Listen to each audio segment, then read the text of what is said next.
السلام علیکم ناظرین، خوش آمدید کہتا ہوں آپ کو اپنے چینل میں۔ امید کرتا ہوں آپ سب اللہ کی رحمت سے اور اس کے فضل و کرم سے خیر خیریت سے ہوں گے۔ ہماری تاریخ میں بڑا ہی خوبصورت نام عبداللہ بن زید رحمۃ اللہ تعالی علیہ کا آتا ہے۔ آپ نے ساری زندگی نگاہ نہیں کیا، جوانی گزر گئی، بڑھاپا آیا۔ ایک دن بیٹھے حدیث مبارکہ پڑھ رہے تھے تو اس میں نبی کریم کا فرمان پڑا، جس کا مفہوم یہ تھا: جنت میں کوئی اکیلا نہیں ہوگا جو نکاح کی عمر میں نہیں پہنچا، یا پہنچا بھی تو کسی وجہ سے نہیں ہوا اور مسلمان ہی مرا، تو اللہ تعالیٰ مسلمان مردوں اور عورتوں کا جنت میں آپس میں نکاح کر دے گا۔ جب یہ حدیث پڑھی تو دل میں خیال آیا، یہاں تو نکاح نہیں ہوا، جنت میں ہونا ہی ہے، تو جنت میں میری بیوی کون ہوگی؟ دعا کی، یا اللہ مجھے دکھا تو صحیح جنت میں میری بیوی کون ہوگی۔ پہلی رات دعا قبول نہیں ہوئی، دوسری رات بھی دعا قبول نہیں ہوئی، تیسری رات دعا قبول ہو گئی۔ خواب میں کیا دیکھتے ہیں؟ کالے رنگ کی عورت ہے، حضرت بلال حبشی کے دیس کے رہنے والی، حبشہ کے دیس کی، اور وہ کیا کہتی ہے: میں میمونہ ولید ہوں اور میں بصرہ میں رہتی ہوں۔ پتہ مل گیا، آنکھ کھلی، حضرت کے تہجد کا وقت تھا۔ نوافل پڑھے، نماز فجر باجماعت ادا کی اور سواری لے کر حضرت عبداللہ بن زید بصرہ گئے۔ وہاں لوگوں نے بڑا استقبال کیا، حضرت کا نام بہت بڑا تھا۔ بٹھا کے پوچھا: حضرت بغیر بتائے کیسے آنا ہوا؟ خیر تو ہے؟ آپ نے پوچھا: یار یہ تو بتاؤ، یہاں کوئی میمونہ ولید رہتی ہے؟ لوگوں نے حیران ہو کر پوچھا: حضرت آپ اتنی دور چل کر میمونہ ولید سے ملنے آئے ہیں؟ آپ نے فرمایا: کیوں، اس سے کوئی نہیں مل سکتا حضور، وہ تو دیوانی ہے، لوگ اسے پتھر مارتے ہیں۔ حضرت نے پوچھا: کیوں مارتے ہیں؟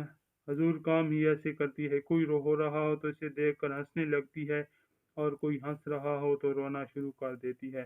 وہ اجرت پر پیسے لے کر ہم لوگوں کی بکریاں چراتی ہے، آج بھی وہ ہماری بکریاں لے کر جنگل میں گئی ہے، آپ آرام فرمائے عصر کے بعد آ جائیے گا، مل جائے گی۔ آج بھی وہ ہماری بکریاں لے کر جنگل میں گئی ہے، آپ آرام فرمائے عصر کے بعد آ جائے گی، آپ مل لیجیے گا۔ حضرت نے فرمایا: عصر کس نے دیکھی ہے، وہ کس سے مت گئی ہے؟ لوگوں نے کہا: حضور جنگل نہ جائیں، بہت خوفناک جنگل ہے۔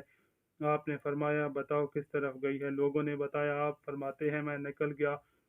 آپ فرماتے ہیں: جب میں جنگل گیا، واقعی ہی خوفناک جنگل تھا، جنگلی جانوروں کی بھرمار تھی، قدم قدم پہ کوئی نہ کوئی چیز کھڑی تھی۔ آپ فرماتے ہیں: قربان جاؤں اس عورت کی مردانگی پر، وہ اس جنگل میں کس طرح بکریاں چرا رہی ہے، شیروں نے اس کی بکریوں کو ابھی تک کھایا نہیں، اتنے درندے ہیں، سارے مل کر حملہ کر دیں تو کیا کرے گی اکیلی عورت، کسی کس کو روکے گی؟ خیر، آپ فرماتے ہیں: وہ جگہ جہاں لوگوں نے مجھے بتایا تھا، میں وہاں پہنچ گیا۔ جب میں وہاں پہنچا تو منظر دیکھ کر میں حیران رہ گیا۔ پہلا یہ کہ میمونہ ولید بکریاں نہیں چرا رہی تھی، بلکہ اس جنگل میں جائے نماز بچھا کر نوافل پڑھ رہی تھی۔ بکریاں چرانا تو بہانہ تھا، یہ تو بہانہ تھا کنارہ کشی کا۔ لوگ یہی سمجھتے ہیں میمونہ سارا دن بکریاں چراتی ہے، لیکن میمونہ بکریاں نہیں چرا رہی تھی۔ دوسرا کیا دیکھا؟ میمونہ تو نماز پڑھ رہی ہے، پر پھر بکریاں کون چرا رہا ہے؟ بکریاں تو ایک جگہ نہیں رکتی، کہیں ادھر ادھر ہوتی رہتی ہیں۔ میمونہ نماز پڑھ رہی تھی اور شیر بکریاں چرا رہے تھے۔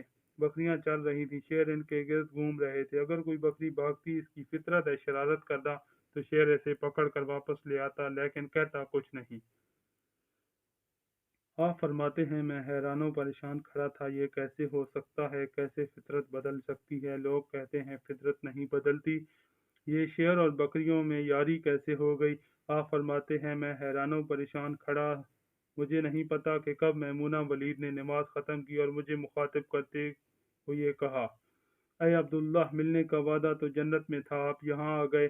آپ فرماتے ہیں: میں حیران رہ گیا، اس سے پہلے ملاقات بھی نہیں ہوئی تو حضرت میمونہ ولید کو میرا نام کیسے پتہ چل گیا؟ آپ فرماتے ہیں: میں نے حضرت میمونہ ولید سے سوال کیا، اس سے پہلے ہم نہیں ملے، ملاقات نہیں ہوئی ہماری، تو تمہیں میرا نام کیسے پتہ چلا؟ حضرت میمونہ فرماتی ہیں: عبداللہ، جس رات اللہ تعالیٰ نے تجھے میرے بارے میں بتایا، اسی اللہ نے مجھے آپ کے بارے میں بتایا۔ آپ فرماتے ہیں: جس چیز نے مجھے سب سے زیادہ حیران کیا وہ یہ تھا، یہ فطرت کیسے بدلی؟ میں نے حضرت میمونہ سے پوچھا: اب یہ بتاؤ، یہ شیر نے بکریوں کے ساتھ یاری کیسے کر لی؟ یہ تو غذا ہے ان کی، اگر شیر بکریوں کے ساتھ یاری لگائے گا تو کھائے گا کیا؟ یہ کیسے معاملہ ہو گیا؟ تو حضرت میمونہ ولید فرماتی ہیں: جب میں نے رب سے صلح کر لی ہے تو اسی دن سے ان شیروں نے بھی میری بکریوں کے ساتھ صلح کر لی ہے۔